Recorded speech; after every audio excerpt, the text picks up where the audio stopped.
এ ভাই আমার দিকে খেয়াল করেন। আপনি কাজীপুর বাস স্ট্যান্ডে যাবেন, দেখবেন গাড়ির হেল্পাররা বলতেছে ঢাকা ঢাকা ঢাকা। বুঝে থাকলে বলেন তো কাজীপুর বাস স্ট্যান্ড কি ঢাকা? সবাই বলেন ঢাকা।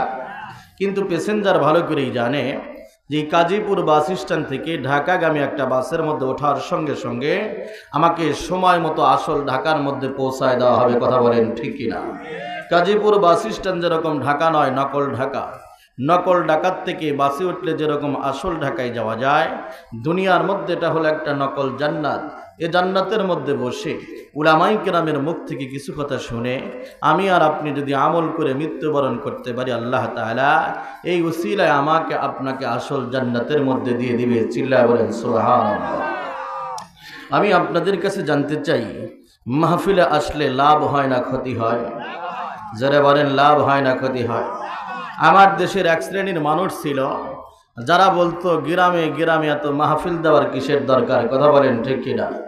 একটা মাহফিল করতে আমাদের টিওনো বরাবর ঘুরতে হতো, থানায় ঘুরতে হতো, একেবারে জুতা ক্ষয় হয়ে যেত। কথা বলেন ঠিক কি ঠিক না? মুসলমান এমন একটি সময় ছিল মানুষ বলতো যে গ্রামে গ্রামে এত মাহফিলের কিসের দরকার? এই মুসলমান, আমি তো বলি আজকের যে নসিহতের ধারা অব্যাহত আছে, এই নসিহত বিশ্বনবী মুহাম্মদুর রাসূলুল্লাহ সাল্লাল্লাহু আলাইহি ওয়াসাল্লামের সময় ছিল। আল্লাহু আকবার বলেন। এই নসিহতের ধারা যদি বন্ধ হয়ে যায়, ওয়াজ মাহফিলগুলো যদি বন্ধ হয়ে যায়, তবলিগ ওয়ালাদের তবলিগের দাওয়াত যদি বন্ধ হয়ে যায়, মাদ্রাসাগুলো যদি বন্ধ হয়ে যায়, এমনিতেই আমাদের সমাজের যে অবস্থা, ছেলে মা রেখুন করে। কথা বলেন ঠিক কিনা? মা ছেলে রেখুন করে। কথা বলেন ঠিক না ঠিক? এমনিতেই সমাজের যে অবস্থা, বিচার ব্যবস্থা, মুসলমান আমার মনের বিশ্বাস আর ধারণা, এগুলো যদি বন্ধ হয়ে যায়, মানুষগুলা কুত্তার চাইতে নিকৃষ্ট হয়ে যাবে। কথা বলেন ঠিক কিনা? মাহফিলে আসতে পেরে বসতে পেরে আমরা অত্যন্ত আনন্দিত, অত্যন্ত খুশি। কালিমাতুশ শুকর আদায় করছি, সকলেই জবান খুলে পড়ে নেই আলহামদুলিল্লাহ। ইসনের ভাইরা বলেন আলহামদুলিল্লাহ।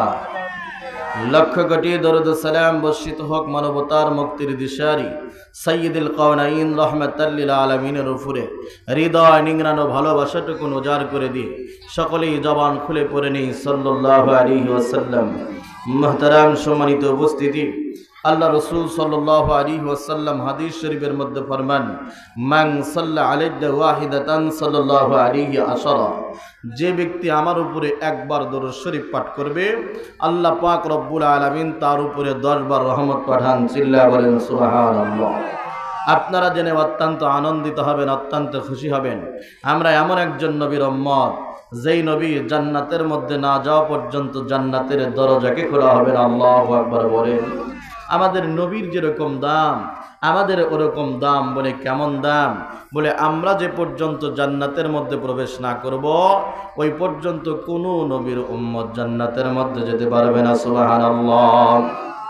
وما أرسلناك إلا رحمة للعالمين। বলা যাবে কি আল্লাহু আকবার? এ মুসলমান ইমানদার আল্লাহর গোলাম, ভালো করে লক্ষ্য করেন, নবী মুহাম্মদুর রাসূলুল্লাহ সাল্লাল্লাহু আলাইহি ওয়াসাল্লাম আমাদের জন্য রহমত স্বরূপ আল্লাহ পাক রব্বুল আলামিন এই দুনিয়ার মধ্যে প্রেরণ করে দিয়েছিল। আমাদের জন্য বরকত স্বরূপ রহমতে আলম নবীর দুনিয়ার জমিনের মধ্যে প্রেরণ করে দিয়েছিল। মুসলমান ইমানদার আল্লাহর গোলাম, ভালো করে লক্ষ্য করে শুনুন, আজ মদিনার মাটির মধ্যে হাবিব আমার ইয়া উম্মতি বলে কান্নাকাটি করে জোরে কোন সুবহানাল্লাহ। মুসলিম বন্ধুরা গভীর মনোযোগ, কোনো দিকে নজর নাই।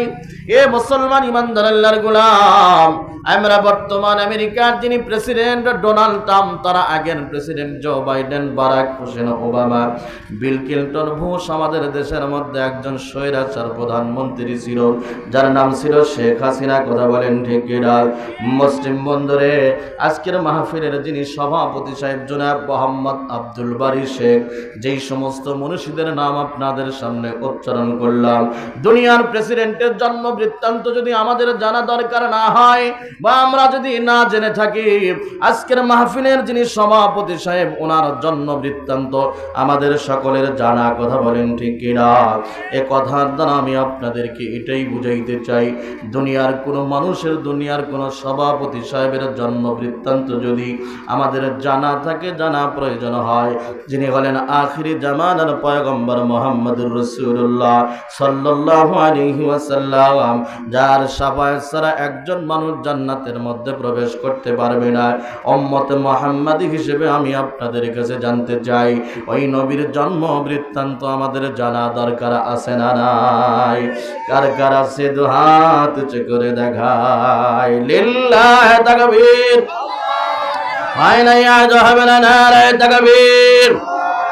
বন্ধুগণ আমার ভাইয়েরা, আমার ভালো করে লক্ষ্য করেন, নবী মুহাম্মদুর রাসূলুল্লাহ সাল্লাল্লাহু আলাইহি ওয়াসাল্লামের আম্মা বর্ণনা করি, মক্কার মা বোনদেরকে ডাক দিয়ে বলে, ও মক্কার মায়েরা বোনেরা, তোমরা শোনো, আমার মুহাম্মাদের মিলাদ শোনো, আমার মুহাম্মাদের জন্ম বৃত্তান্ত তোমরা শোনো।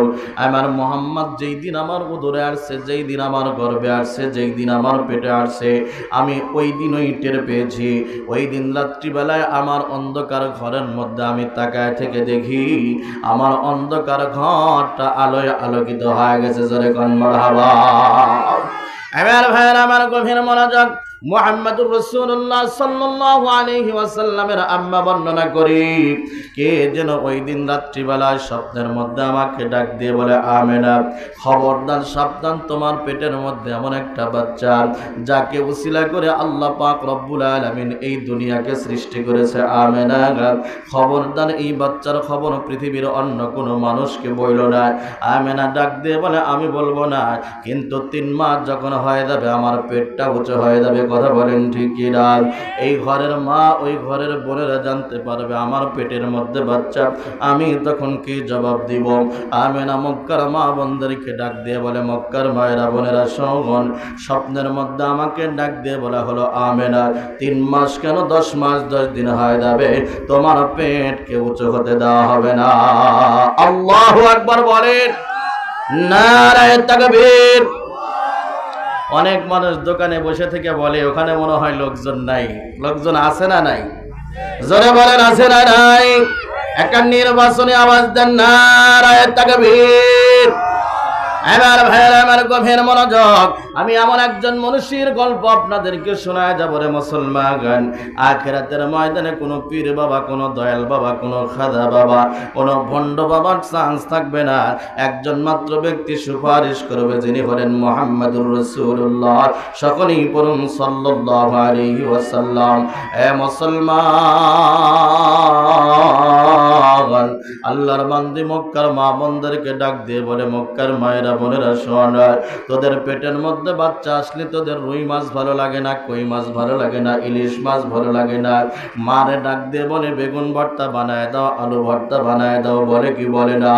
একজন গর্ভবতী মায়ের সামনে যখন বেগুন ভর্তা, আলু ভর্তা নিয়ে খাবার নিয়ে যাওয়া হয়, খাবার সম্মুখ পানে গেলে বমি করে দেয়। কথা ঠিক বললাম না ভুল বললাম? আল্লাহর বান্দি বলেন, আমার বাচ্চা পেটের মধ্যে আমার কোনোদিন কোনো খাদ্যে অরুচি হয় নাই, কোনো খাদ্যে কোনোদিন গন্ধ বের হয় নাই।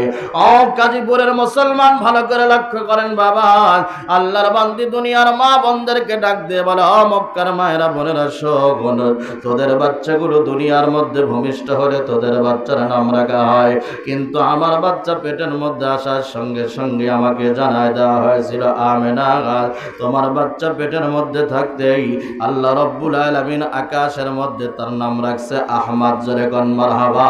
আর জমিনের মধ্যে তার নাম হবে মুহাম্মদ। জোরে কোন সুবহানাল্লাহ। বিরক্ত হচ্ছেন ভাইরা? আমার গভীর মনোযোগ, নবী মুহাম্মদুর রাসূলুল্লাহ সাল্লাল্লাহু আলাইহি ওয়াসাল্লামের আম্মা বলেন, দেখতে দেখতে দেখতে দেখতে 10 মাস 10 দিন যখন হয়ে গেল, 10 মাস 10 দিন দিবাগত রাত্রিবেলা আমি আমার ঘরের মধ্যে বসে আছি রে মুসলমান। আল্লাহর বান্দি বলেন, আমার ডান পাশে আমার বাসুর আবু লাহাবের বান্দি সুয়াইবা বসা, আমার বাম পাশে আমার বান্দি দাসী উম্মে আয়মান বসা। দাসী উম্মে আয়মান আমাকে ডাক দিয়ে বলে, আমেনা, 10 মাস 10 দিন হয়ে গেল, তোমার কি ডেলিভারির যন্ত্রণা ওঠে না, তোমার কি ব্যথা ওঠে না? আল্লাহর বান্দি ডাক দিয়ে বলে না না না, আমার কোনো ডেলিভারির যন্ত্রণা না, আমার কোনো ব্যথা নাই। আল্লাহর বান্দি বলেন তাদের সঙ্গে কথোপকথন করতে করতে রাত্রি যখন গভীর হয়ে গেল, চোখের মধ্যে নিদ্রা চলে আসলো, চোখের মধ্যে ঘুম চলে আসলো। খেজুরের পাতার সান্দে একটা বালিশ বানানো ছিল, এই বালিশের সঙ্গে আমি যখন মাথাটা লাগায় দিলাম, গভীর ঘুমের মধ্যে আমি যখন আচ্ছন্ন হয়ে গেলাম, আমি ওই দিনও দিবাগত রাত্রিবেলায় স্বপ্নের মধ্যে তাকায় থেকে দেখি আমার অন্ধকার ঘরটা পুনরায় আলোয় আলোকিত হয়ে গেছে। জোরে কন্যা সুবহানাল্লাহ। আল্লাহর বান্দি বলেন শুধু তাই নয়, আমি ওই ঘরের কোণার মধ্যে তাকায় থেকে দেখি ইসলামের পূর্বের যুগের মহিলারা ঘরের মধ্যে বসে গেছে। আমি একজনকে ডাক দিয়ে বললাম তুমি কে? সে ডাক দিয়ে বলে আমি আদম পত্নী হাওয়া আলাইহিস সালাতু ওয়াস সালাম। আর একজনকে ডাক দিয়ে বললাম তুমি কে? সে ডাক দিয়ে বলে আমি ঈসা আলাইহিস সালাতু ওয়াস সালামের আম্মা মারিয়াম।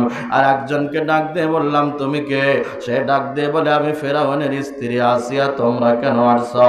আল্লাহর বান্দিরা ডাক দিয়ে বলে আমি না গা, অল্প কিছুক্ষণের মধ্যে 14 তারিখের পূর্ণিমার চাঁদ দুনিয়ার জমিনের মধ্যে আগমন করবে। আল্লাহ রাব্বুল আলামিন তোমাকে ডেলিভারি করানোর জন্য আমাদেরকে মেডিকেল টিম বানায় পাঠায় দিয়েছে। জোরে কোন মারহাবা। লা ইলাহা ইল্লাল্লাহ। জোরে এই শোনেন, দ্বিতীয় বক্তার কাজ হলো লোকজন গোছায় দাও। কথা বলেন ঠিক কিনা?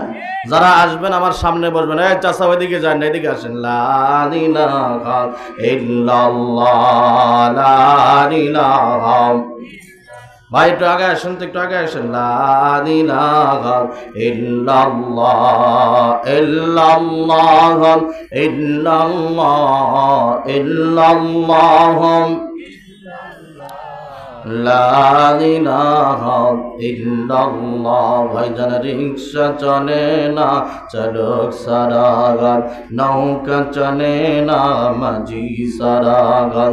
রিক্সা চলে না, চালক সারাগান, নৌকা চলে না, মাঝি সারাগান। দুনিয়া চলে না, আল্লাহ সারাগার, মুমিন চলে না, জিকির সারাগার। ইলাহা ইল্লাল্লাহ। আপনাদের সাথে কি আমার কোনো বাজা গোজা আছে নাকি? জবানের আওয়াজ শুনে মনে হচ্ছে আপনারা খাওয়া দাওয়া করে আসেন নাই।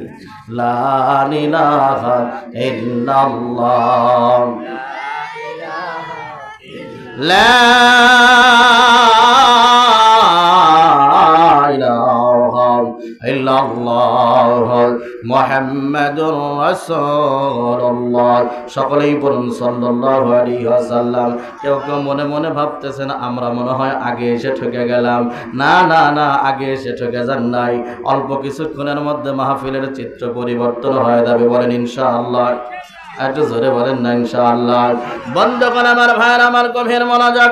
আল্লাহর বান্দি বলেন তাদের সঙ্গে কথোপকথন করতেছিলাম, এক পর্যায়ে বাচ্চাদেরকে চুমু খাইলে যেরকম চো চো চো চো আওয়াজ হয়, বাচ্চাদেরকে কোলের মধ্যে নিয়ে আদর করলে যেরকম আওয়াজ হয়, এরকম আওয়াজ আমার কানের মধ্যে আসা শুরু হয়ে গেল। আল্লাহর বান্দি বলেন এই আওয়াজে আমার নিদ্রা যখন ভেঙে গেল, চক্ষু যখন খুলে গেল, আমি চক্ষু মেলে তাকায় থেকে দেখি দাসী উম্মে আয়মানের কোলের মধ্যে ফুটন্ত গোলাপের মতো একটা বাচ্চা দেখা যায়।